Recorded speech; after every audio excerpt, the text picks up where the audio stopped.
are the Ashanti people? Thanks for being a part of the Sankofa Pan-African series.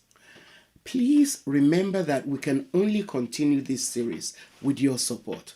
So please support us by subscribing and giving us a thumbs up. You can also help by sharing our videos with your friends and contacts. Thank you. Another kingdom that emerged strong in West Africa was the Ashanti Kingdom. The Ashanti, a group of Akan people, populated the area which now constitutes South Central Ghana and adjacent areas of Togo and Cote d'Ivoire. They speak a Twi language of the Kwa language group. It is believed that the speakers of Kwa languages originated somewhere in East Central Africa. And by the 12th century, bondwoman and Akan kingdom was thriving in gold trade, and by the 13th century, several other Akan states also began to rise as major players in the gold trade. In the 17th century, a group of Ashanti states became unified into a confederation under Osei Kofi Tutu, and the Golden Stool then became the symbol of their unity.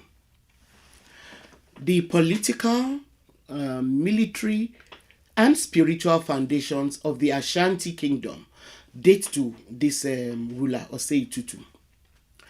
Under Osei Tutu, the Ashanti successfully embarked on massive territorial expansions by constituting a highly disciplined army. The Ashanti also began celebrating the Odwira or Yam Festival as a symbol of national unity. The conquest of some of their neighbors gave them access to coastal areas, and they began to trade with Europeans who had by this time succeeded in making incursions into the region.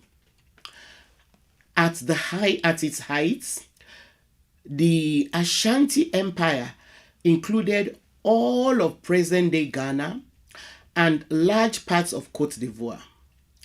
The capital of the empire was Kumasi, and one of the remarkable qualities of the empire was that it was matrilineal. And the ruler, known as Asante, inherited his power from his mother. The empire was administered by an efficient civil service made up of talented traders, diplomats, and members of the military. There was also a well-established network of roads built to connect the coast to the middle Niger, linking together major trade cities. Like other African societies around this period, the Ashantis typically took captives during warfare. However, the system of slavery was rather complex. The welfare of slaves varied in that some were allowed to acquire wealth and intermarry with free people, and even members of their owner's family, they could marry into their owner's family. Again, slaves could sometimes request a new master if they were maltreated by their master.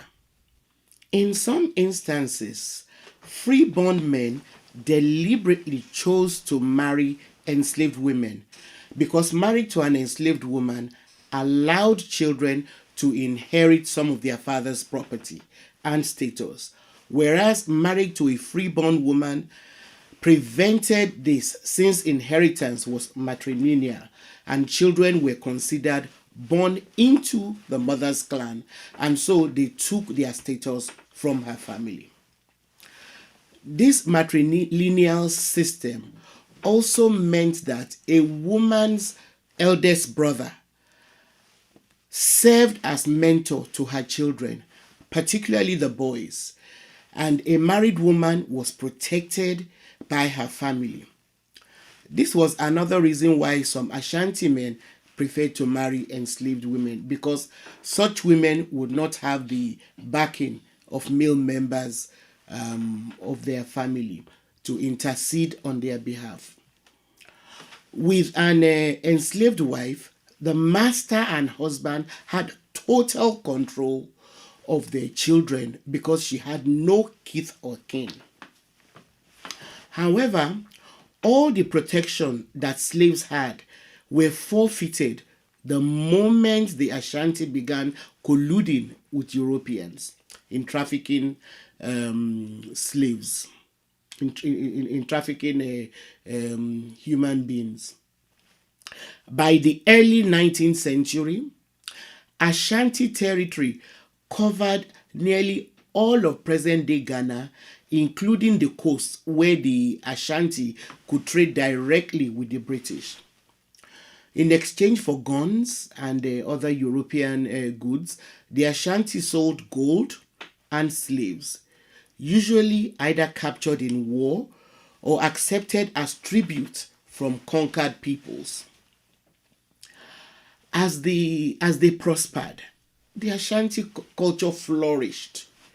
They became famous for gold and brass craftsmanship, wood carving, furniture making, and the intricately woven and beautifully colored kente cloth.